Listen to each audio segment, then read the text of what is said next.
国际二级保育类的小燕鸥，逐当的4月份到8月份会飞来台湾生态。也毋过最近发现讲有一寡民众违法伫南澳溪出海口钓鱼，环保团体是正烦恼讲会去影响到小燕鸥的生态。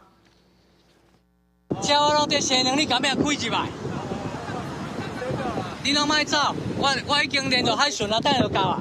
海燕巡护官要求钓客留在原地，并请海巡人员来处理，因为这钓客无顾过失，违法闯入南澳溪出海口海燕生态区钓鱼，危害沙坡顶管的礁能。这个是那个早上人家进来这边钓鱼啊，他的也无视前面的那个我们的警告啊，还有那个封锁线。生态区内底沙坡拢是车痕，保育团体讲，若钓客一直进入生态区，不止可能对海礁能，也惊到海燕捕能。如果有民众不小心闯入的话，针对骚扰的部分，最高可以罚到30万的罚金。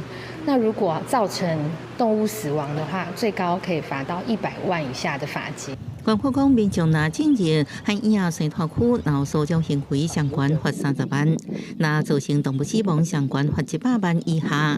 喜欢我的豪宅啊！学生提石头伫沙坡起厝，佮放假海燕模型禽海燕到沙坡作秀。宜兰北城甲蓬莱国小学生最近也到南澳溪出海口进行环境教育课程，了解海燕生态。保育动物甲维持动物友善的生态环境是良好的环境教育所在，佫是里外责任。记者综合报道。将为最